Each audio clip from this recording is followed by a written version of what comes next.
Qué bueno es estar en la presencia del Señor y poder deleitarse en Él. No hay nada más lindo que eso. Internamente nuestra alma se satisface. Así como el cuerpo se puede satisfacer de cosas que nos dan placer en esta vida, el alma se satisface en la presencia de Dios. Gloria al Señor. Salude a su hermano, denle un abrazo y dígale: Dios te bendiga, mi hermano, mi hermana. Gloria al Señor. Siéntase mejor que en su casa en este día.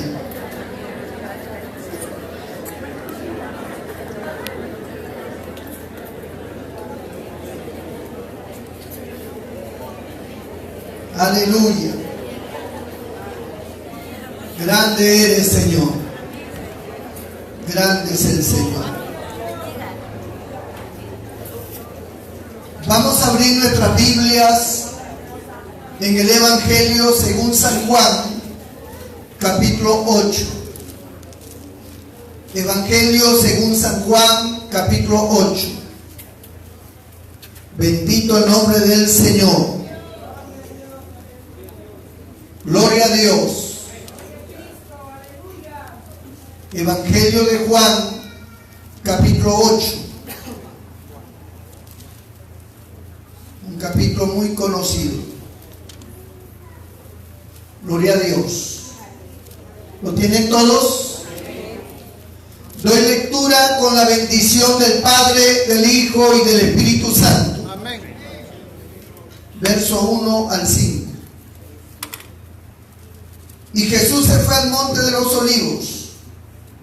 Y por la mañana volvió al templo y todo el pueblo vino a él, y sentado él les enseñaba. Entonces los escribas y los fariseos le trajeron una mujer sorprendida en adulterio, y poniéndola en medio le dijeron: Maestro, esta mujer ha sido sorprendida en el acto mismo de adulterio, y en la ley nos mandó Moisés apedrear a tales mujeres. ¿Tú pues qué dices? Hasta aquí la palabra del Señor. Pueden tomar asiento. El Señor bendiga su palabra. No dejen de bendecir al Señor. Al Señor le gusta que también que lo bendigan. Esa es la frase favorita del Señor. Gloria a Dios. ¿No ha visto gente que para maldiciendo, hablando groserías? Yo tengo un tío que de cada 5 palabras, 4 son groserías. Bendito el Señor. Hay gente que habla así, su boca expide, amén, maldición, palabras sucias. Pero a Dios no le agrada eso. A Dios le agrada las palabras sazonadas con sal. Le gusta a Dios las palabras buenas, limpias, puras. Gloria al Señor. Quiero hablar un poco de los fariseos. Los fariseos eran una secta. Se le denomina secta a toda agrupación que tiene una forma radical de vida y que se separa de todos los demás. Da la casualidad que la palabra fariseo significa separado. Bendito el nombre del Señor. Y esta frase separado en arameo, porque fue en arameo que se estableció esta palabra, este nombre, pues aludía a que los fariseos se habían separado de aquellos hombres que no llevaban ni la forma, ni la doctrina, ni siquiera los dogmas que ellos enseñaban. De ahí la frase fariseo. ¿Cómo surgen los fariseos? Los fariseos surgieron como 500 años antes de Cristo. Era una secta política religiosa que no tenía mayor auge porque en el judaísmo, que era la religión que llevaban los judíos, pues no había mayores problemas en cuanto a la ley. Pero llegó una época cuando muere el último profeta del Antiguo Testamento, que fue el profeta Malaquías. Cuando este profeta muere, usted sabe perfectamente, bueno, los que estudian la Biblia, que Dios siempre hablaba a través de sus profetas. Era una cualidad que ya Dios había establecido en medio de su pueblo. Dios hablaba a través de los profetas. También habían visiones, habían sueños. También Dios se manifestaba a través de dos piedras que cambiaban de color, llamados Urim y Tumim. Cuando los sacerdotes invocaban a Dios, le hacían una pregunta a Dios para que Dios respondiera sí o no.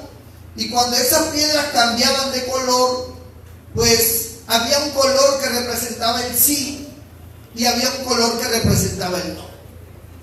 Entonces, cuando cambiaba de color y se ponía en el color del sí, ya Israel sabía que Dios estaba aprobando. Pero si se ponía en un color que representaba el no, entonces Israel también sabía que Dios desaprobaba.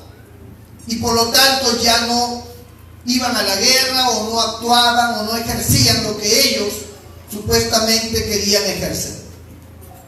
Así que, aunque Dios hablaba a través de todos estos mecanismos, lo más probable y lo más natural que había en Israel era que Dios hablaba a través de sus profetas, que eran los hombres que hablaban en nombre de Dios y declaraban el mensaje, porque Dios, hermanos, no le daba unas palabras cortas, había todo un mensaje. Y ese mensaje siempre era dirigido en su gran mayoría al rey, ya que el rey era el encargado de ejecutar la voluntad de Dios en favor de toda la nación. Pero a veces Dios reunía a la nación también y hablaba a todo el pueblo. A veces el mensaje era específicamente para una sola persona, no necesariamente para el pueblo. Pero Dios usaba a los profetas. Ellos eran los encargados. Cuando muere el profeta Malaquías, que fue, hermano, el último profeta que nosotros vemos antes del Evangelio de Mateo, el último del Antiguo Testamento, antes que naciera 400 y pico años después Juan el Bautista. Entonces, al morir Malaquías, hubo un silencio de parte de Dios, porque ya Dios no levantó otro profeta. Y ya Dios no hablaba ni por profeta, ni por sueños, ni por visiones, ni por Urim, ni por Tumim. Hubo un silencio catalogado, el silencio profético, así se le llamó, porque fueron 400 años de los cuales Dios no habló a Israel. Hermano, usted no tiene la menor idea, de repente la tiene, pero cuando Dios deja de hablar, ya nada tiene sentido espiritual. Porque la fuerza espiritual de una persona, de una familia, de una nación, está precisamente en la palabra de Dios. Es la fuerza moral, es la fuerza espiritual, es la que genera el valor, la esperanza, la que produce la fe.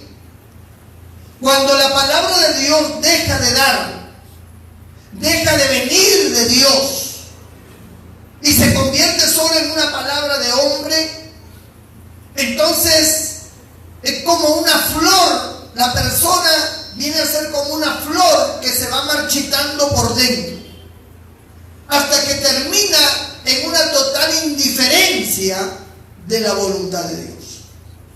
Porque la palabra, que es el agua viva, que alimenta nuestra alma, que hace florecer nuestros valores, dejó de ser. ya no se da. Y cuando la palabra de Dios deja de ser, todo se muere. Ya nada tiene significado. Nada es importante en el aspecto espiritual.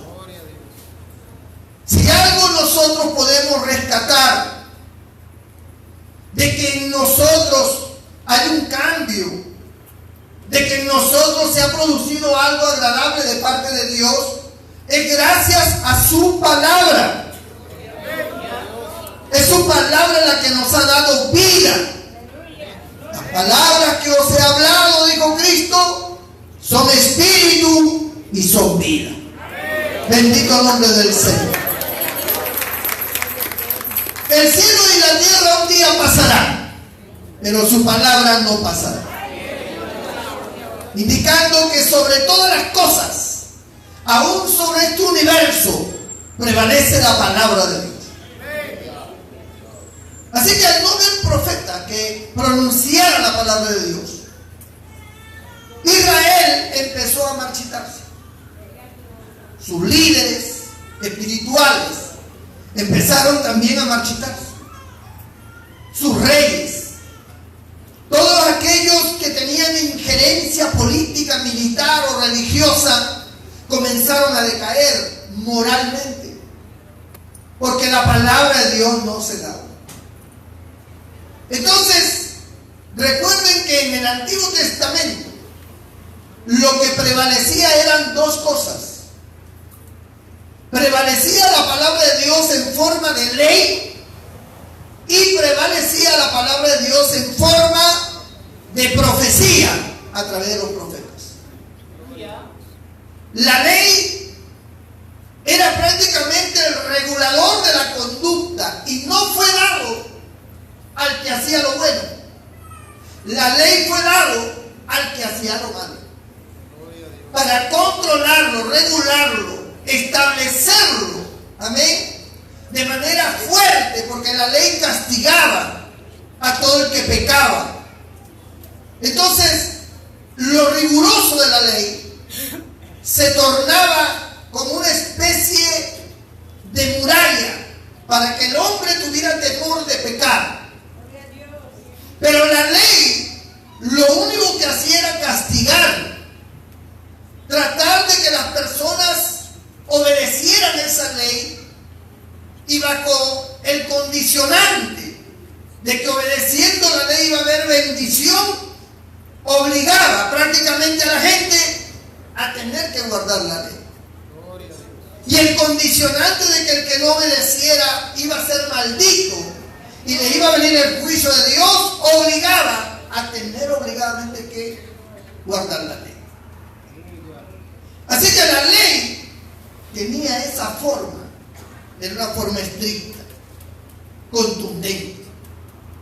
Las profecías demostraban más bien no solamente el acercarse a Dios por medio de la ley, sino era también motivar. La profecía era una motivación a la persona humana, a la nación entera, a buscar a Dios. Habían promesas en las profecías, habían cosas que Dios hablaba y les prometía a ellos, y bajo esas promesas el pueblo era refrigerado espiritualmente, porque alcanzaban cierta esperanza y vivían bajo esas profecías. Pero cuando Dios dejó de hablar, el pueblo comenzó a sumirse en la ignorancia. Una oscuridad y un vacío llenó el corazón de todos los judíos, de todos los israelitas, desde el más pequeño hasta el más grande, en cuestión de rango. Es decir, desde el rey hasta el más humilde campesino. Entonces, a esto se añadía que Israel tenía conflictos con sus adversarios. Y esos conflictos, que eran conflictos de guerra, por cuestiones territoriales, por cuestiones de odio, porque Israel, muchas naciones lo odiaban, ya que Israel era el que había despojado, sacado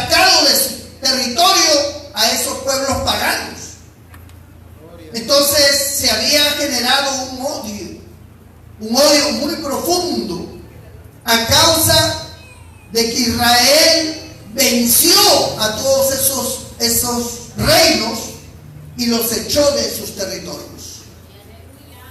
Para ellos quedó en sus corazones y para todas sus generaciones, quedó que Israel era un invasor, que Israel se había apropiado de las tierras que eran de ellos y de los cuales ahora ellos estaban en un territorio menor. Así que ese odio se guardaba de generación en generación, y cada vez que surgía un rey prometía recuperar otra vez sus territorios. Es lo que ocurre hoy, ¿verdad? A veces con los países fronterizos han habido guerras y un país venció al otro y ha tomado control de un sector territorial, y eso ha calado muy profundo en la ciudadanía de los que perdieron y mantienen ese sentimiento, ¿verdad?, contrario contra ese país, porque le quitó una parte de su tierra. Y ese sentimiento se ha tornado en odio, rencor. Y cuando en ese país de los perdedores se azuza o se alienta, ¿verdad?, al odio, pues es fácil que el corazón se endurezca contra esas personas. Así pasó en esa época. Pero Israel no invadió ni tomó posesión de esas tierras porque a ellos les plació, porque ellos eran ambiciosos o querían, no, sino que fue por mandato de Dios. Porque Dios le dijo: te llevaré a una tierra que fluye leche y miel. Y cuando llegaron a ese territorio estaba plagado de reinos. Había muchas naciones ahí. Entonces Dios encomienda a Josué entrar a esa tierra y exterminar a toda esa gente, sacarlo de ahí, matarlo, sacarlo de alguna manera. Y así fue. Y por eso es que todos esos reinos que quedaron también alrededor de Israel, hasta el día de hoy, han quedado alrededor de Israel, siempre le han tenido odio y rencor a Israel por cuestiones territoriales, ¿no? Siempre. Entonces, Israel era una nación que vivía en conflictos, porque en cualquier momento se levantaba cualquiera de esas naciones, cualquiera de esos reinos, para atacar, para buscar recuperar su territorio. En cualquier momento. Entonces Israel siempre estaba presto a cualquier guerra, a cualquier conflicto. La diferencia era que en todos los conflictos que Israel tenía, Dios estaba allí. Y Dios le hablaba a Israel lo que tenía que hacer. Pero en este caso, en este silencio profético del cual Dios deja de hablar, era como una especie de molestia de parte de Dios. Dejó de hablarle a su pueblo. Las cosas se agravaron porque ahora no había respuesta. Entonces tenían el conflicto con el enemigo y no había respuesta si batallaban o no batallaban, si iban a la guerra o no.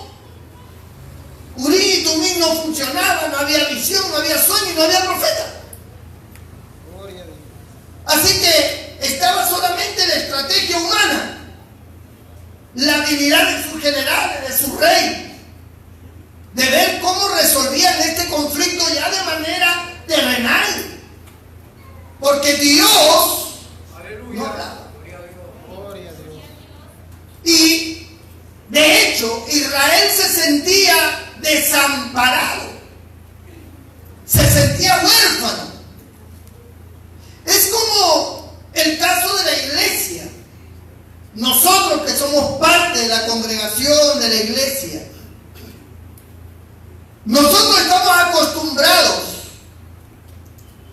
a refugiarnos en Dios.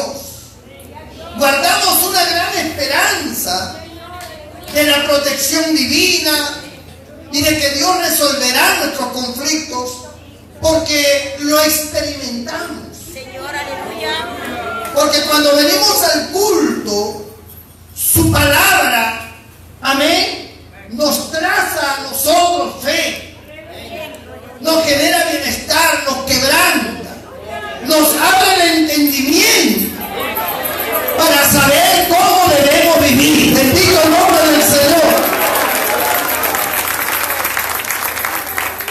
Pero ¿qué pasaría si no hubiera esa palabra reveladora? Y solamente habría la palabra de Fernando Moreno, pero no la palabra de Dios, no la dirección del Espíritu Santo llevando esa palabra. ¿Qué pasaría?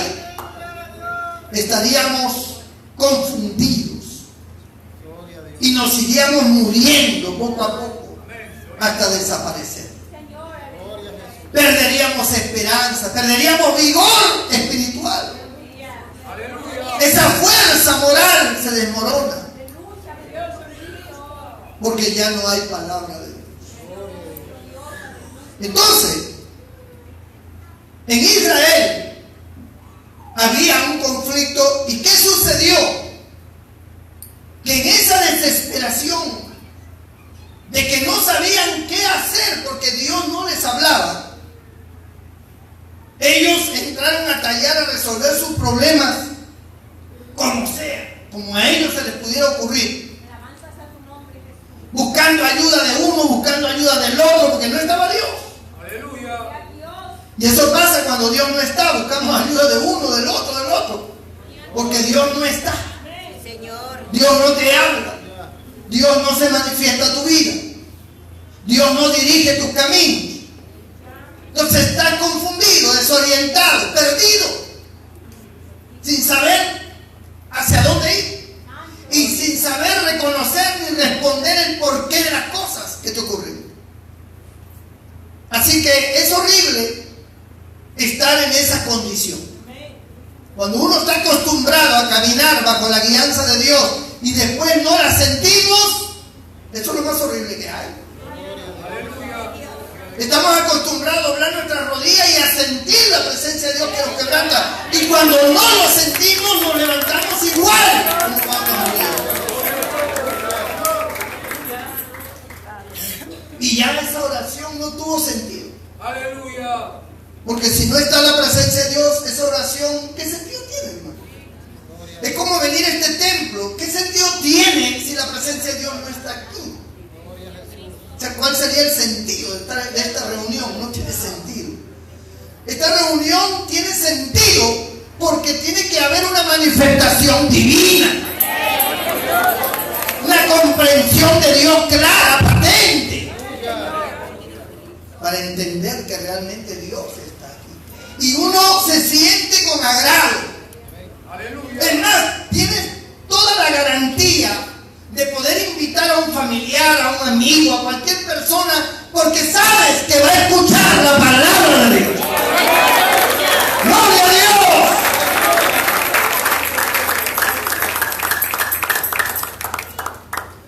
No solamente había una desorientación en Israel en cuanto a sus conflictos militares o problemas de invasión del enemigo. En Israel había una situación más grave todavía. En Israel se estaba perdiendo la fe y comenzaron a surgir sectas. Aleluya. Comenzaron a fortalecerse también las sectas, como el caso de los fariseos, que eran una secta que no predominaba, pero a causa de esa confusión y esa sequedad espiritual, los fariseos surgieron como una esperanza espiritual. Era una secta político-religiosa, los fariseos. También surgieron las otras sectas. Todas las sectas en Israel fueron políticas y religiosas. Algunos más políticos que religiosos. otros más religiosos que políticos, pero tenían de ambas, en mayor o menor grado, pero tenían de ambas. Y también surgieron los celotes. Los celotes eran una secta revolucionaria, del cual se cree que Judas era parte de ella. Los celotes era así como un grupo guerrillero, ¿no? Pero que tenían injerencia dentro de Israel. O sea, había un peso de ellos allí. También estaban los saduceos. Los saduceos, ante esa sequedad espiritual, ante esa oscuridad de la palabra de Dios que no había, comenzaron a pensar de que realmente no habían ángeles. Los ángeles no eran reales, que era una mentira. Comenzaron a decir que el infierno era una mentira. Y es decir, comenzaron a creer muchas cosas y a establecer como doctrina muchas cosas que ellos decían que no existían. Mientras que los fariseos tenían una doctrina totalmente diferente. Ellos sí creían en los ángeles, en la resurrección. Los saduceos no creían en la resurrección de los muertos, pero los fariseos sí. Y bueno, estas sectas comenzaron a incursionar dentro de Israel ante el apagón espiritual a causa de la ausencia de la palabra de Dios. Y surgió un grupo, y surgió otro grupo, y otro grupo, y otro grupo. Pero, ¿por qué los fariseos tuvieron éxito, más éxito que los demás? Porque los fariseos, de alguna forma, trataron de preservar la moral. El problema con los fariseos es que por preservar la moral del pueblo, se fueron a extremos. Entonces, ya no solamente era el obedecer la ley, que era lo que ellos prácticamente impulsaban al pueblo a que guardara la ley. La ley de la Torah o del Pentateuco, que son los 5 libros que escribió Moisés, donde está toda la ley. Así que no solamente querían que guardaran la ley, sino que también había tradiciones que ellos crearon y dogmas. Por ejemplo, ellos decían que debían guardarse de la lujuria, por decir un ejemplo, de la lujuria. ¿Qué era la lujuria? Estar siendo atraído por el sexo opuesto, sea en este caso de parte del hombre hacia la mujer. Entonces, ¿qué hicieron ellos? Taparon a sus mujeres, las taparon de cabeza a los pies. Solo le dejaron para que 2 huecos para que miraran. En Estados Unidos, yo he visto muchas mujeres, especialmente de la nación árabe, donde ellas están cubiertas con una capucha y una túnica completa, hasta no se le ven ni los pies, pero aquí tienen una abertura así rectangular, solamente para los ojos, para mirar. Eso fue lo que hicieron los fariseos. Taparon a sus mujeres para evitar la lujuria, pero Dios no había ordenado eso. Porque la lujuria es un problema de orden espiritual, no físico. La lujuria no se cura porque tapas a una persona. La lujuria es tu corazón, es tu alma, son tus emociones. Es una condición pecaminosa interna, que por más que tú trates externamente de protegerla, es imposible porque es un problema interno. Por eso el pecado no le importa si tú estás cubierto o descubierta. El pecado se da igual. El que tiene el pecado, esclavo del pecado, y le da igual. No es un problema externo, es un problema interno. Pero ellos querían controlar ese tema cubriendo. Entonces el esposo iba con su esposo y no se sabe si iba con su esposa, iba con Batman al costado porque estaba cubierta totalmente. Sus ojos no se veían. Aleluya. ¿Y qué pasaba? ¿Qué sucedía? Que si una de ellas se le ocurría de repente abrir de esa abertura que tenía en los ojos, abría para que pudiera respirar mejor y abría para que se viera la nariz. Si se le veía la nariz, era una mujer pecadora. Era considerada una prostituta porque se le ve la nariz. O sea, el extremo del dogma y de las tradiciones que ellos establecían generaron este tipo de complicaciones. En ningún momento la Biblia enseña de que tiene que taparse todo el cuerpo, toda la cara. La Biblia habla de un tema de orden espiritual, pero ellos querían ser rigurosos. Ellos querían establecer formas de conducta, amén, que ellos entendían que esa era la mejor y por lo tanto taparon a sus mujeres, pero llegaron al extremo de que si la mujer se descubría la nariz, entonces era considerada una prostituta, una cualquiera. Esta es una cualquiera. Es como cuando ven a una hermana que de repente su falda no está hasta abajo, está por encima de la cabeza, es una cualquiera. Pero ¿quiénes lo dicen? Los que han estado bajo esa rigurosa forma de vida, donde todo lo ven mal. Ahora, escuche bien, porque es importante esto. Aleluya. Temas como este y otros más se dieron a causa de que Dios no hablaba. Y como Dios no hablaba, pues cada uno comenzó a sacar su propia doctrina y la comenzaron a establecer. Y los fariseos fueron los que tomaron el control del pueblo en general, porque el pueblo llegó a entender que eso era lo correcto, que lo que los fariseos hacían y decían o enseñaban era lo correcto y que había que vivir así. Pero lo curioso es que ninguno de ellos, ni siquiera los fariseos, podían guardar la ley. Porque dice la Biblia que nadie cumplió la ley. Nadie. El que quería vivir conforme a la ley, por más esfuerzo que hacía, no podía. Siempre le fallaba la ley. Y esa era la razón que tenía que traer su macho cabrío o su cordero para sacrificarlo a fin de esparcirle la sangre y justificar al pecador, porque no podía guardar la ley. Entonces, si bien es cierto, la doctrina judaica impuesta por los fariseos, que también pertenecían al Sanedrín, porque en el Sanedrín habían los tres grupos, hermano.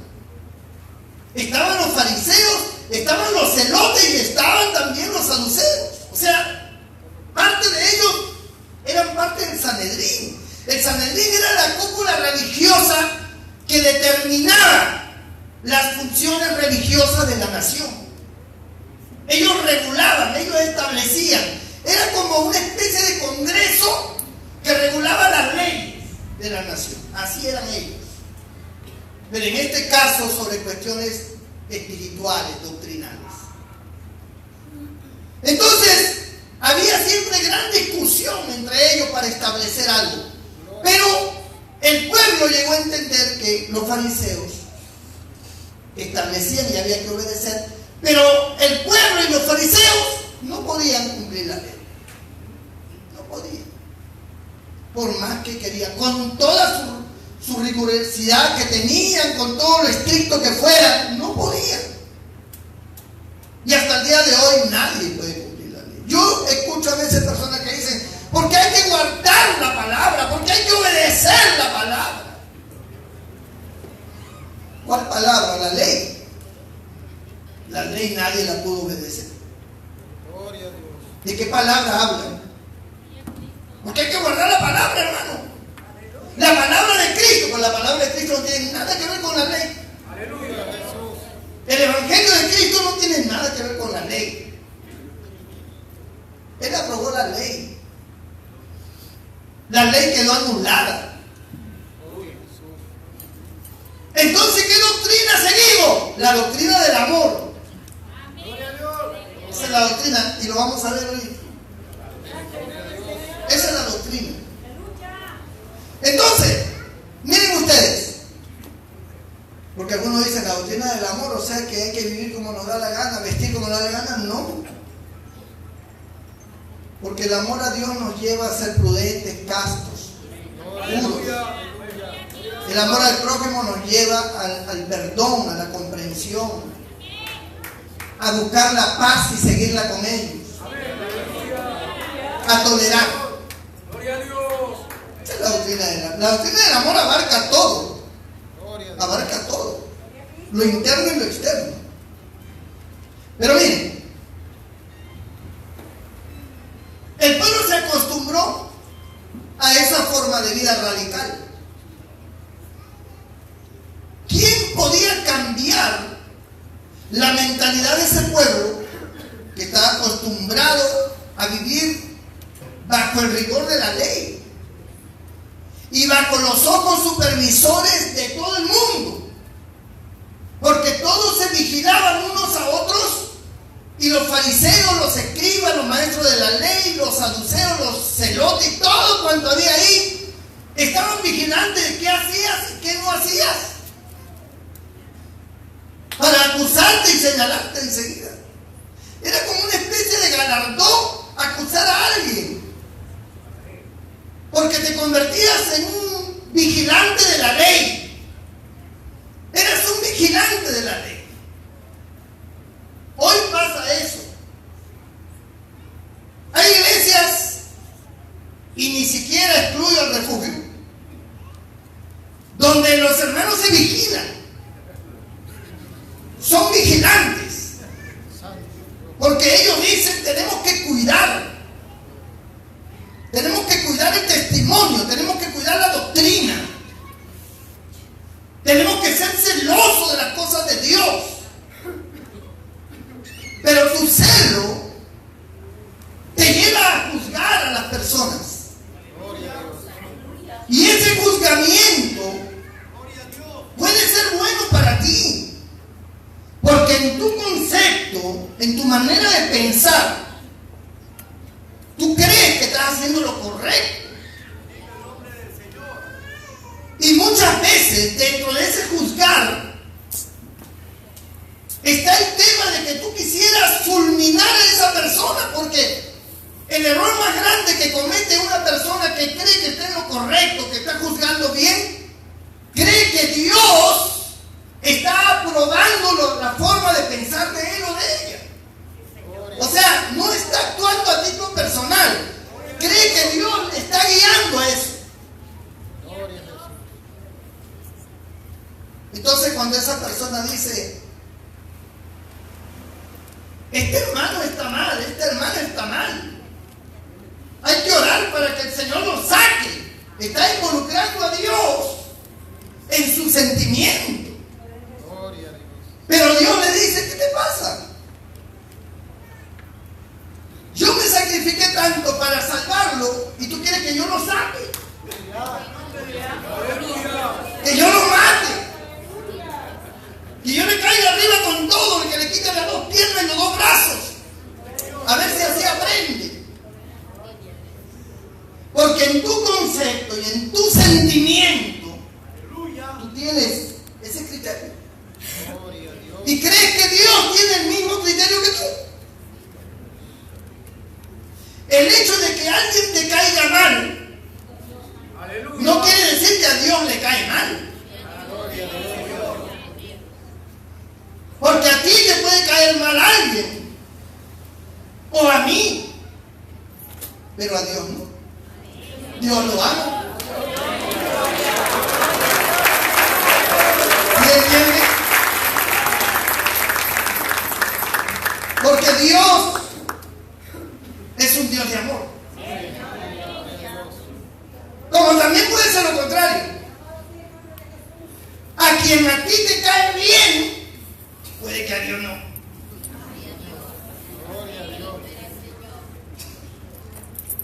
Es que las personas toman sus conceptos y lo alían, lo unen, pensando que también es el concepto de Dios. Sí, si yo pienso así es porque Dios me ha puesto ese sentido. Es porque Dios me está mostrando. Es porque Dios quiere. No. Nunca Dios se va a salir del marco del perdón y del amor. Nunca. En las Escrituras encontramos episodios diferentes. La mujer samaritana, por ejemplo. La mujer samaritana, los discípulos lo vieron al Señor hablando con una mujer y dice la Escritura, y esta samaritana, o sea, hace énfasis de qué nacionalidad era, porque samaritanos y judíos no se trataban ni se podían ver entre sí. Ese tipo de diferencia, el Señor la rompe ese día. Y cuando los discípulos la vieron a la samaritana y vieron al Señor hablando con ella, se turbaron. Pero no se atrevieron a decirle nada al Señor. Pero entre ellos y dentro de sí, no estaban contentos. Mire, nuestro Señor Jesucristo, hermano, ha trazado una línea invisible. La línea donde está Él, de un lado, y donde está la gente que cree ser correcta del otro lado. Por ejemplo, en el caso de la samaritana, la línea estaba trazada. El Señor rompe los esquemas del prejuicio. El Señor termina con esa dificultad de que no puedo ver a los samaritanos, que cómo es posible, que porque le habla, que no. Gloria a Dios. Ahí estaban los discípulos del otro lado de la línea. Lo que salva a los discípulos en esa historia es que los discípulos se quedan callados. No dicen nada. Pero guardaron en su corazón, por eso está escrito. Ese episodio no favorable, ellos no lo vieron favorable, ellos lo vieron malo. Y de hecho, se confundieron porque si ellos veían malo el que Jesús, nuestro Señor, esté hablando con la samaritana, indicaba entonces que nuestro Señor estaba mal. Porque si el Señor está ante una situación que a ellos les parece mal, entonces quiere decir que el Señor estaba mal. Pero esa era la confusión, porque ellos sabían quién era el Señor. Entonces entraron en conflicto. Lo mejor que pudieron hacer fue quedarse callados. Después lo comprendieron cuando el Señor le dijo: yo tengo una comida que comer que vosotros no sabéis. Que era predicarles la palabra de esa gente. Ahí entendieron. Igual pasó en el libro de los Hechos, cuando los samaritanos recibieron la palabra de Dios y le fue informado a los apóstoles que en Samaria se había recibido la palabra de Dios y ellos no lo podían creer. Y decían: pero ¿en Samaria? ¿Esa gente? El Señor les había dicho a ellos claramente, hermano: no salgáis de Jerusalén hasta que habéis sido investidos por el poder del Espíritu Santo desde lo alto, y me seréis testigos. Y le menciona en Jerusalén, en Judea, en Samaria y hasta lo último de la tierra. Le menciona Samaria. El Señor no habla por hablar. Le menciona Samaria. Cuando Samaria recibe la palabra de Dios, ellos no lo aceptaban. No, acá hay algo raro. que confirmar esto. Manden a Pedro y a Juan. Mandaron a Pedro y a Juan a ver qué pasaba en Samaria. Y cuando Pedro y Juan llegaron a Samaria, efectivamente, los samaritanos habían recibido al Señor con gozo. Y cuando Pedro y Juan impusieron las manos, fueron llenos del Espíritu Santo hablando en lenguas. Entonces dice que los apóstoles que estaban en Jerusalén se sorprendieron que también en Samaria recibieran el don del Espíritu Santo. ¿Por qué se sorprendieron? Por el prejuicio que ellos también, ellos estaban en la otra línea. Gloria a Dios. Es difícil a veces estar de la línea del Señor, porque en la línea del Señor todos son aceptos. Aleluya. En la línea de los supuestos correctos, nada les acepto así nomás. Ellos tienen que ver frutos, ellos tienen que ver testimonio, ellos tienen que ver que estén actuando conforme ellos piensan. Pero en la línea del Señor no. En la línea del Señor, el Señor bautiza con su Espíritu Santo a alguien que usted lo ha anulado por completo. Gloria a Dios. Y sin embargo el Señor lo llena con su Espíritu y usted dice, pero él, pero ella, no. Gloria a Dios.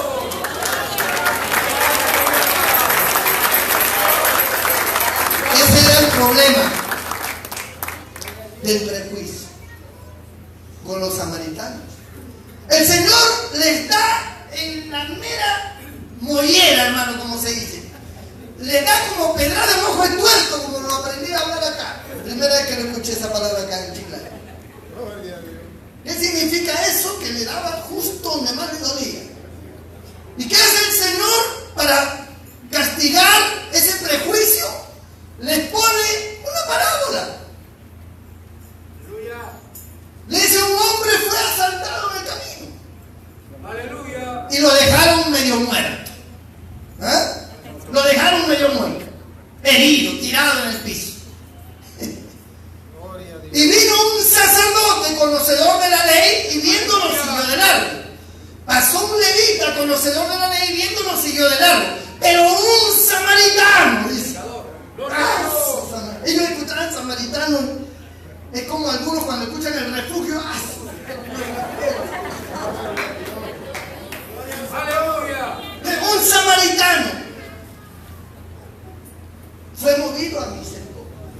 Aleluya. Y dice que lo atendió, le lavó las heridas, lo curó con vino y aceite, lo subió a su cabalgadura, lo llevó al pueblo y en uno de los mesones, que era uno de los hoteles allí, lo dejó ahí para que lo atiendan y le dijo al mesonero, todo lo que gastes de más, porque yo me tengo que ir, te lo pago al regreso. Gloria a Dios. Gloria al Señor. ¿Quién hizo de misericordia con ese hombre? Preguntó el Señor. ¿Ah? Pues el samaritano, pues ve y haz tú lo mismo. Aleluya. Le dice. Gloria a Dios. Porque en la línea del Señor no hay judío ni samaritano. En la línea del Señor no hay pentecostal ni bautista. No hay nazareno, amén, ni alianza cristiana, ni ninguna otra denominación. Aleluya. En la línea del Señor está todo aquello a quien Él ama. No importando su rango, su clase, su color de piel, ni su conocimiento, ni nada, ni de qué iglesia sea. En la línea del Señor. Bueno, ejemplo era con los samaritanos. Pero ¿acaso era fácil de erradicar ese prejuicio? No. Porque en el tiempo de Pablo hubieron problemas. Aleluya. Que todo el que se convertía lo obligaban a circuncidarse. Porque la circuncisión era un pacto. O sea, los cristianos obligaban a circuncidarse a aquellos que se convertían. Cuando ya la ley no era vigente. Ya la circuncisión no tenía nada que ver, como lo dijo Pablo. La circuncisión nada es. Y la incircuncisión nada es, sino una nueva naturaleza. Ya lo del sábado que guardar, ya nada es. Aleluya. Mientras que a uno le es importante un día, al otro le es importante otro día, y otros guardan todos los días, pero los días son del Señor. Y eso no es lo importante, sino que en el día de reposo, cuando tú veas a tu asno atorado en un hueco, sácalo. Gloria a Dios. Aleluya. Aleluya. Porque al Señor lo acusaron de que en día de reposo sanó un paralítico. Y el Señor le dijo: cuando ustedes ven a su asno metido en un hueco, en un pozo, ustedes no lo sacan en día de reposo. ¿Cuánto más a este hombre? ¿Cuánto más a esta mujer? Vive Jehová. Aleluya. Es que ellos todo lo visualizaban en base a eso que le habían metido la ley, la ley, la ley. Estaban con eso. Qué difícil era sacarle eso. Ahora, estos fariseos, controladores totalmente del pueblo y forjadores de la ley, estaban molestos con el Señor porque el Señor los hacía quedar en ridículo.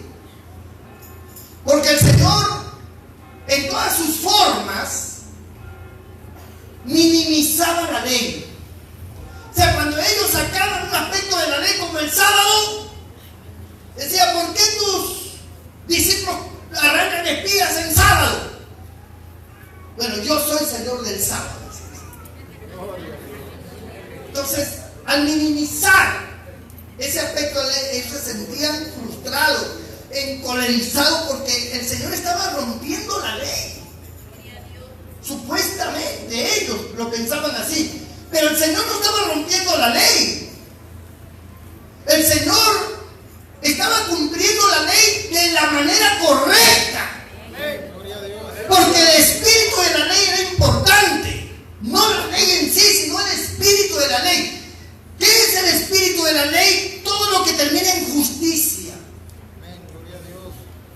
No era solamente una mera práctica de obedecer ordenanzas, sino que había que obedecerla con un plan de justicia.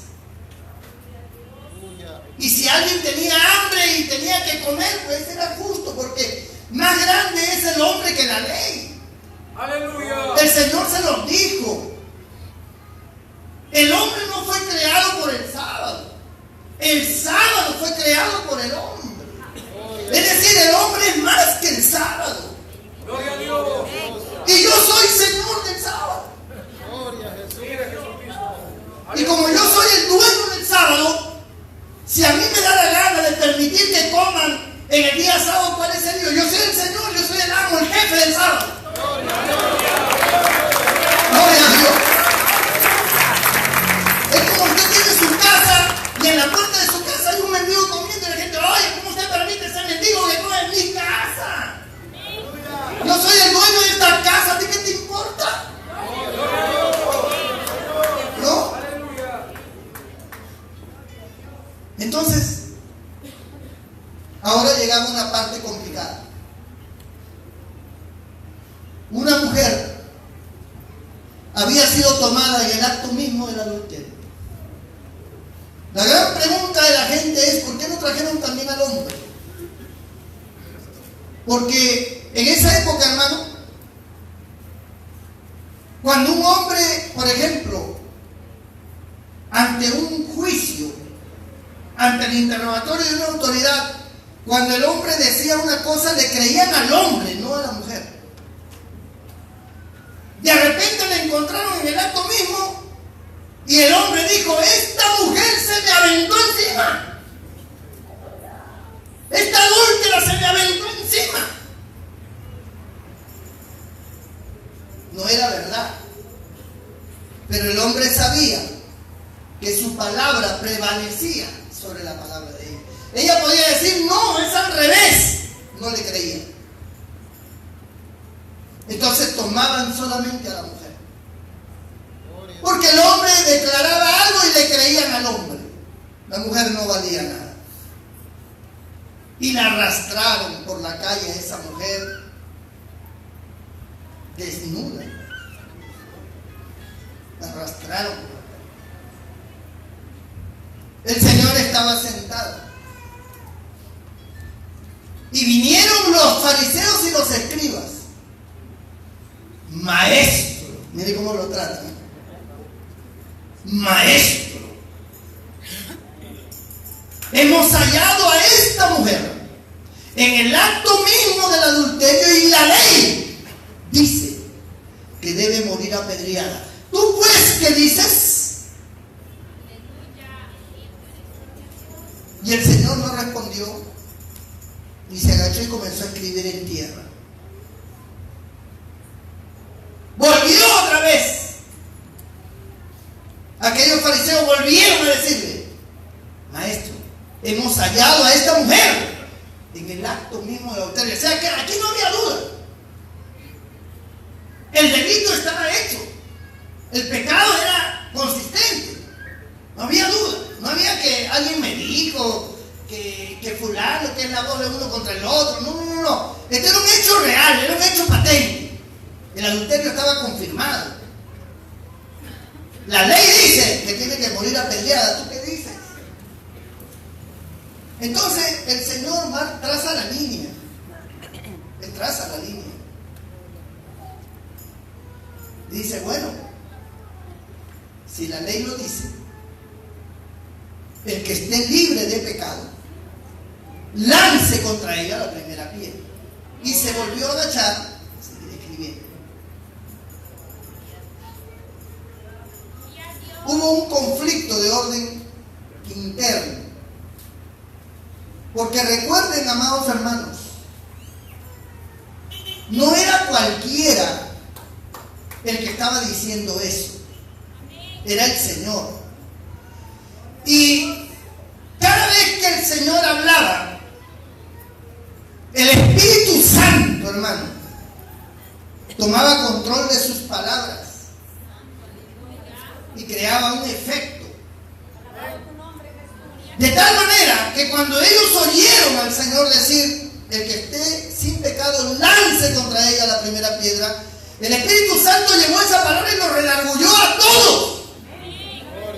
Es decir, se sintieron acusados, se sintieron culpables, porque no tenían moral. ¿Por qué no tenían moral? Porque ellos no podían guardar la ley. A veces tenemos en la iglesia hermanos y hermanas que con un gran estruendo ellos condenan: y sí, pastor, porque fulana de tal, porque fulano de tal hizo esto, y que no sé, y lo señalan con una fuerza, como si ellos guardaran la ley. Y no es así. Y se lo voy a probar. La iglesia o la congregación en el templo es una congregación de gente que está siendo curada. Porque todos los que hemos venido a Cristo hemos venido enfermos. Enfermos físicamente, enfermos emocionalmente, enfermos del alma, heridos, afectados, con un montón de problemas. Tenemos muchos defectos que corregir, hay muchas formas que están mal. Cuando nosotros venimos al templo, y a veces yo escucho: hay que orar para que el Señor saque la cizaña y deje el trigo. Yo digo: ¿cuál trigo si todos son cizaña? ¿Cómo que todos somos cizaña? Porque todos estamos aquí siendo curados. Cada día dependemos de la gracia de Dios. Si no fuera por esa gracia, estaríamos exterminados.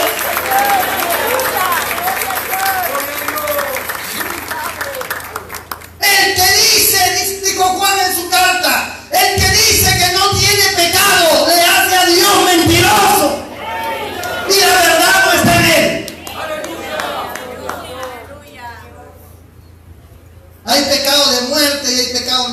muerte.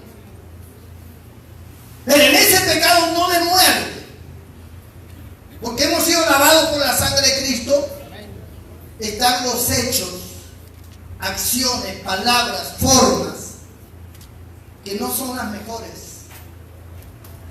que pueden ofender, que pueden herir, que pueden humillar, que pueden equivocarse en conceptos. Y todos acá, sin excepción, incluido el pastor, estamos en un proceso de perfeccionamiento. Es como si esto fuera un hospital. En un hospital todos los que están en camilla están enfermos. En este lugar todos los que están sentados en sus sillas están enfermos. Y cada día se están recuperando. Unos ya se recuperaron, otros todavía están en cuidados intensivos, pero todos están de alguna manera siendo curados por Dios. ¡Gloria a Dios!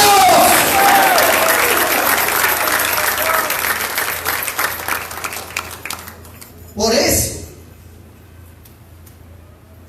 es que nadie puede atreverse a estar juzgando y condenando a los demás. Porque en la mayordomía del reino celestial, de lo cual somos nosotros no estamos llamados a decidir. Nosotros estamos llamados a obedecer lo que Dios dice. Pero decidir quién entra y quién no entra al cielo, eso no nos compete a nosotros. Eso le compete solamente a Dios. Cuando nosotros decimos, ese hermano está mal, ese hermano le va a caer el juicio de Dios, a ti no te compete decidir eso. Es más, tú no tienes por qué decirlo. Eso fue lo que hizo Juan y el otro cuando iban a entrar a Samaria también. Y los samaritanos no lo dejaron entrar al Señor. ¿Y qué dijeron esos dos discípulos? Señor, ¿quieres que pidamos al cielo para que Dios envíe fuego y los consuma a todos? Miren, ese Juancito que puro amor. Dice, hijitos míos, amados, ese estaba queriendo consumir a todos los samaritanos. A todos. Porque Él lo dice. Y que los consuma a todos. Sí, que el Señor los mate a Él y a toda su familia. ¿Y cuál fue la respuesta del Señor? No, todavía no, Juan. Todavía, espérate. Tranquilo, cuando yo te dé la orden. Gloria a Dios. El Señor volteó y lo miró y dijo, ¿vosotros no sabéis de qué espíritu sois? Yo no he venido a condenar a la gente, he venido a salvar a la gente.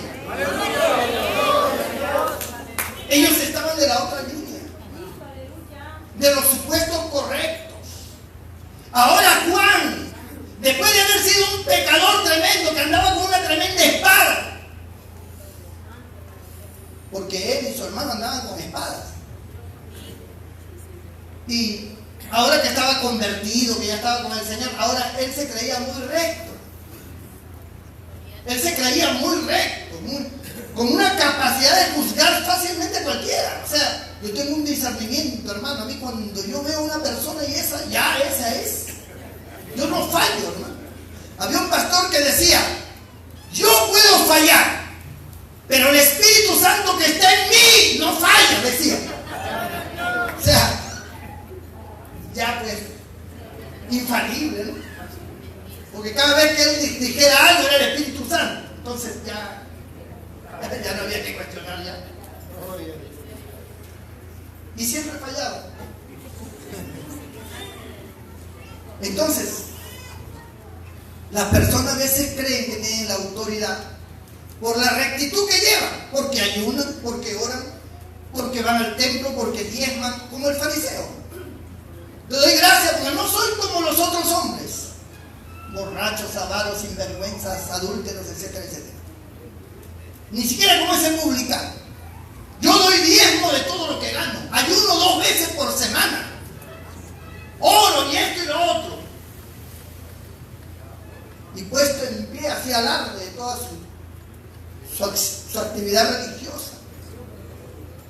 Y él se creía bien recto. Pero la Biblia dice que ese hombre no salió justificado. Y el otro que se golpeaba el pecho diciendo ser propicio a mí que soy pecador, salió justificado. Dando a entender con esto de que las personas malinterpretan la cuestión de la rectitud espiritual. La rectitud espiritual, el hecho de que tú camines en la senda de Dios y hagas lo correcto, no te da autoridad para señalar y condenar. La rectitud, y abra bien sus oídos, la rectitud espiritual te da autoridad para ayudar, para que puedas ayudar a ese hermano. Esa es la autoridad que tienes. La autoridad que Dios te da por el conocimiento de su palabra no es para que mandes al infierno a nadie, es para que salves, es para que ayudes, es para que restaures, es para que levantes al que está caído. ¡Gloria a Dios!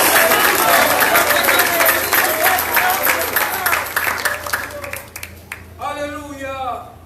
Nosotros no sabemos quién es quién. Amén. Como dijo el Señor, lo que vosotros tienen por sublime, para mí es abominación. Y lo que ustedes tienen por abominación, para mí es sublime. Porque tú no puedes ver el corazón de las personas.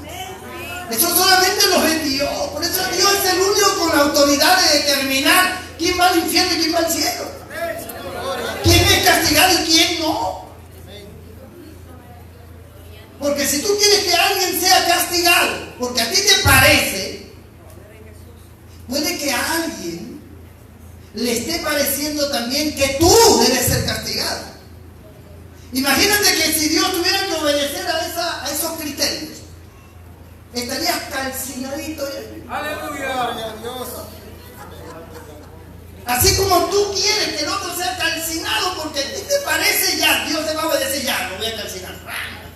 Ahora, hay otro que quiere que tú seas calcinado porque él también, también te calcina a ti. Pero Dios, gracias a Dios, no tiene esa manera de ver las cosas. Dios sabe a quién da, a quién no da. Dios sabe. Lo que Dios quiere es que nosotros tengamos ese espíritu de tolerancia, de perdón y de amor. Por difíciles que sean las personas. La Biblia dice que cuando tú trabajes en una empresa y te toque un jefe difícil, dice que tú tienes que tratarlo, así sea difícil, tienes que tolerarlo. Aún aquellos que son difíciles de tratar, dice el apóstol, tienes que tolerarlo porque tú haces las cosas para el Señor. Y tienes que tener ese corazón tolerante. Mire, todo el que se ha convertido a Cristo, si algo tiene que aprender en su vida es a tolerar. Porque a veces nos tocan personas que nos rodean, que son muy difíciles, muy complicadas. Y si usted no se ha dado cuenta, a lo mejor es usted, a lo mejor soy yo, el difícil de soportar. Y yo me creo que tengo el derecho, cuando yo soy el difícil de soportar. Gloria a Dios. Y no me he dado cuenta. ¿Usted cree que tiene la capacidad de juzgar, de determinar quién es y quién no es? Cuando es usted el que está aquí creando todo el problemón. Gloria a Dios. Y usted no se da cuenta porque nadie dice, se mira su propia cola. ¿Verdad? Siempre miramos la de los demás. ¡Qué feo! Y tú te das cuenta que eres horrible. Gloria a Dios. Tan horrible que cuando naciste le dieron la palmada a la mamá. Por eso, hermanos, nuestro Señor traza la línea. El que esté sin pecado lance la primera piedra. Se sienten redarguidos por el Espíritu Santo. Y desde el mayor hasta el menor sueltan la piedra. La sueltan. Pum, pum. pum, pum, pum, pum, pum, comenzó a sonar un montón de piedras. Gloria a Dios. Y se fue. Cuando el Señor levanta la mirada, la mujer está ahí encorvada, así cubriéndose, toda ensangrentada, porque venían pateando, la venían ya. Eran unos salvajes. Hermano, póngase a pensar un momentito acá. ¿Qué hubiera pasado si no hubiera estado el Señor?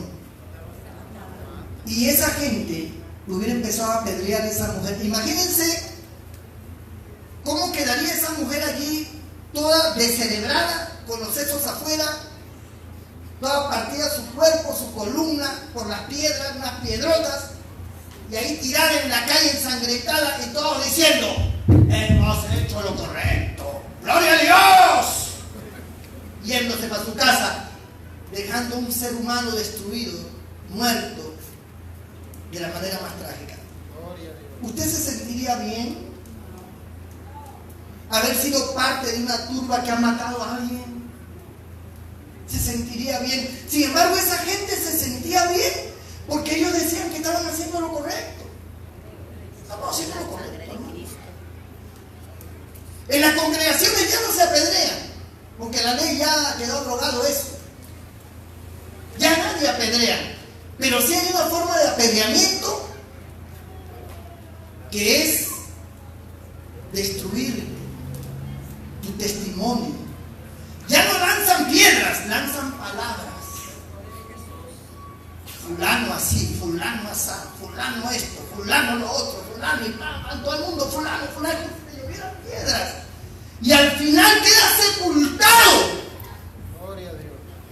ante el concepto de toda esa gente que una vez que te ve destruido, arruinado, y nadie te da parte en nada, y todo el mundo te tiene marginado, ellos dicen: gloria a Dios, hemos hecho lo correcto. Gloria al Señor. Ese es realmente el criterio de Dios. Ese es realmente el criterio de nuestro Señor Jesucristo. Para eso vino a ese mundo, para darnos a nosotros autoridad y condenar a la gente y sepultarla de una u otra forma. Para eso vino, para eso se sacrificó.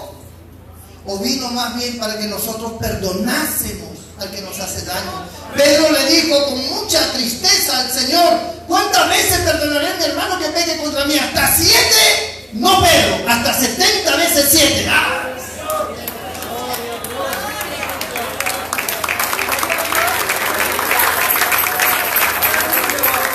Para Pedro 7 era mucho. Pero el Señor le dijo 70 veces 7. Le dio un número indefinido. Tal vez Pedro no lo entendió en ese momento y dijo, comenzó a sacar sus cuentas. 7 más 7 más 7. ¿Tanto? Yo pensé que hasta 7, porque este ya estoy en 6 con él ya. Una más y ya, y me caí arriba. 70 veces, no, el Señor está mal, ¿eh? El Señor está mal. Puede ser. Él estaba de la otra línea. Él no estaba de la línea del Señor. Estaba de la otra línea. De la línea del que cree tener una reputación. De la línea del que cree estar en lo correcto. De la línea de aquel que cree que guarda la ley, la palabra. De la línea que cree que tiene derecho a juzgar y a condenar y a determinar lo que le puede pasar a fulano mengano. De la línea de los que cree que su oración puede mover el brazo de Dios para fulminar a alguien. Hay personas que están en esa línea, pero la línea del Señor es todo lo contrario. Aleluya. En la línea del Señor dice que tienes que amar a tu enemigo, que tienes que perdonar al que te maldice, que tienes que tolerar hasta 70 veces 7 a tu hermano, que tienes que buscar la paz y seguirla. Esa es la línea del Señor. Yo no sé cuántos están en la línea del Señor.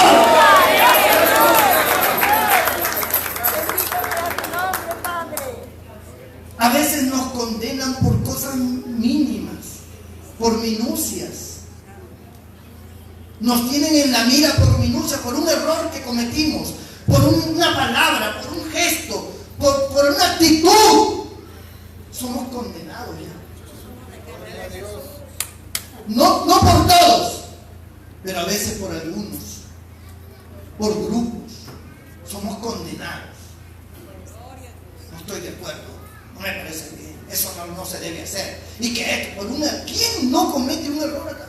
¿Quién no tiene un fallo? ¿Quién, hermano, aquí es perfecto? Nadie. ¿Quién puede tirar la piedra contra alguien? ¿Quién? Nadie. Estamos en un proceso de perfeccionamiento todavía, hasta alcanzar, dice, la unidad de la fe, a un varón perfecto. Hacia eso vamos, hacia eso apuntamos, pero todavía estamos en proceso. Gloria al Señor. Aleluya. Hay quienes ya maduraron, hay quienes no, y aún aquellos que han madurado tienen que madurar más. No me gusta hablar mucho de madurar porque hay venezolanos acá. Gloria a Dios. Eso de maduro y eso. Pero les digo una cosa, hermanos. Cuando el Señor le dijo a la mujer, ¿dónde están los que te condenaron? Ninguno te condenó. Ella levantó la cabeza y dijo, ninguno, Señor. Pues ni yo te condeno. ¿Usted sabe lo que significa? Pues ni yo te condeno. Porque Él sí podía. Gloria a Dios. Él sí podía. Pues ni yo te condeno. Vete y no peques más. Te doy una oportunidad. Te doy una oportunidad.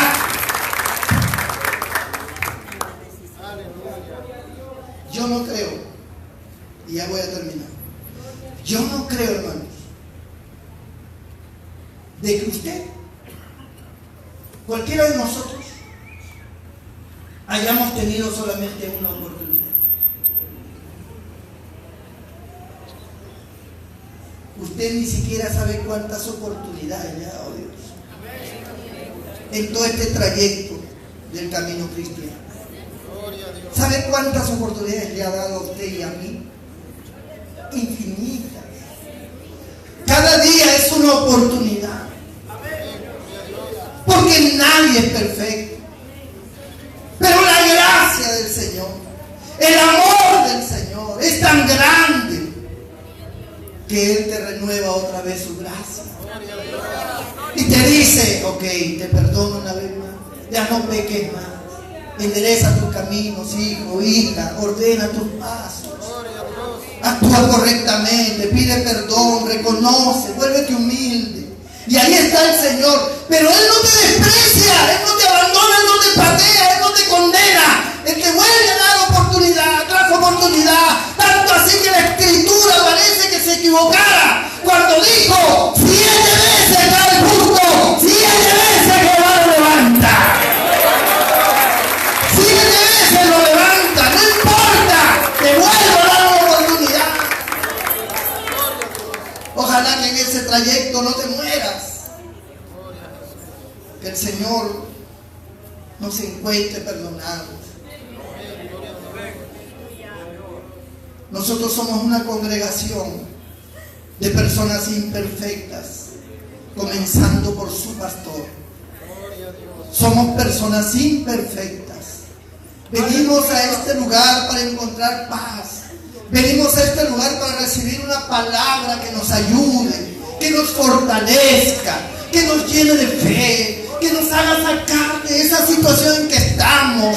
Venimos a este lugar buscando tal vez un abrazo, buscando el amor de los hermanos, la comprensión, la tolerancia que no tenemos en el hogar, que no tenemos en la calle. Muchas veces somos marginados y expuestos a tantas cosas, pero cuando venimos acá el Espíritu Santo nos envuelve a todos, y el Espíritu Santo quiere que todos seamos hermanos y que todos seamos uno, como Él y su Padre son uno.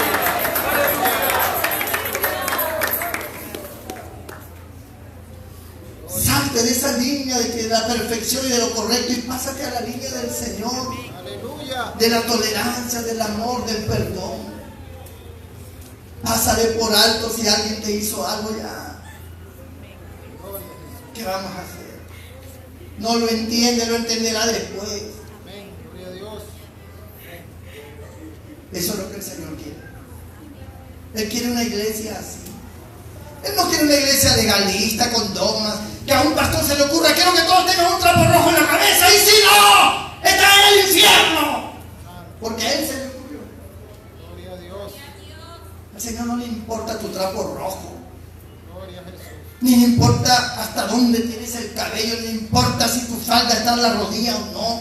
Al Señor lo que le importa que tú lo ames a Él, porque Él es el que te va a enseñar, Él es el que te va a preparar, Él es el que te va a perfeccionar, Él va a corregir tus errores, Él te va a poner en el marco moral, Él te va a establecer la pureza. Gloria a Dios.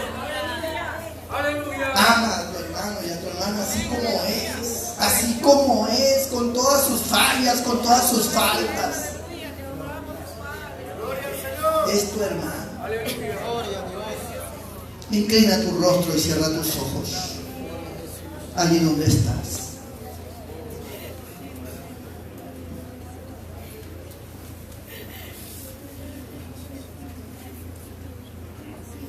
Gloria a Dios.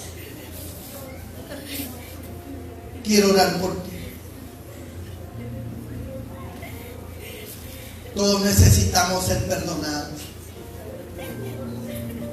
Necesitamos una nueva oportunidad.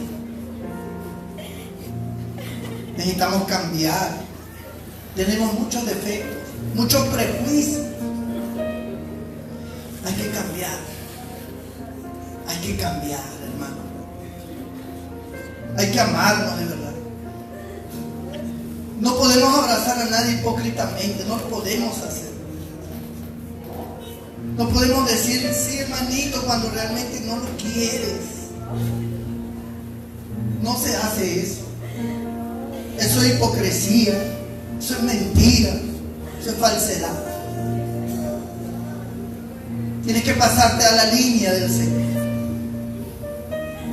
Si hay alguien que en esta hora quiera pasarse a la línea del Señor, levante su mano ahí donde está y haré una oración por usted. Dios te bendiga, Dios te bendiga, Dios te bendiga. Dios bendiga esas manos que se levantan. Allí donde estás, ponte de pie, ahí en tu sitio. Cierra tus ojos. Inclina tu rostro.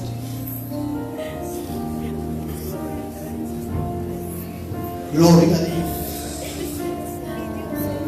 Con tus ojos cerrados, dile al Señor: Señor, necesito de tu gracia. Gracias por esta palabra. Me ha hecho comprender muchas cosas. ¿Saben ustedes que hay creyentes que están disgustados con sus familias? No se pueden ver porque tienen otra doctrina. Y porque tienen otra doctrina no se pueden ver y son familia. ¿Qué doctrina? ¿Cómo puede haber una doctrina que nos separe? Si esa doctrina nos separa, es diabólica. El que une es el Señor. Voy a orar por ti. Con tus ojos cerrados. Toda la iglesia se pone de pie. Vamos a orar por todas estas vidas. Señor nuestro Dios, nuestro Padre Celestial, tu palabra ha sido predicada conforme a la necesidad de este pueblo, Señor. Te agradecemos por tu Espíritu Santo. Te agradecemos por tu palabra tan maravillosa que llega a cada corazón, abriendo el entendimiento, produciendo rompimiento de cadenas, de prejuicios, de tantas cosas que a veces nos atan. Pero hoy, Señor, somos un solo pueblo. Nos has enseñado a ser un solo pueblo, a ser tolerantes, a ser pacientes, a amar, a aprender a amar a aquel que es difícil. Porque si amamos a aquel que es fácil, de nada sirve Pero si amamos a aquel que es difícil, entonces ahí está el galardón. Ahí está la prueba de que tenemos tu corazón, de que tenemos tu presencia con nosotros. Aleluya. Gracias, Señor. Gracias por tu palabra. Rompe cadenas y ataduras. Desbarata las obras satánicas. Y transforma cada vida, Señor, perdonando sus pecados. Une a tu iglesia al refugio. Cada día más unidos, Señor. Porque eso es lo que tú quieres. Que estemos más unidos cada día. Juntos y unánimes. Sirviéndote a ti, Señor. Sin prejuicios. Sin mirar mal a nadie. Sin condenar a nadie. Y aquellos que estén enfermos, sánalos. Quita su dolencia y sus males en el nombre de Jesús. Y tú recibes la gloria, la honra y la alabanza, Señor. En el nombre de Cristo. Amén y amén. ¿Usted cree que le puede dar un abrazo al que está a su lado? Denle un abrazo al que está a su lado. Dígale: Dios te bendiga. Dios te bendiga, mi hermano, mi hermano. Dios te bendiga.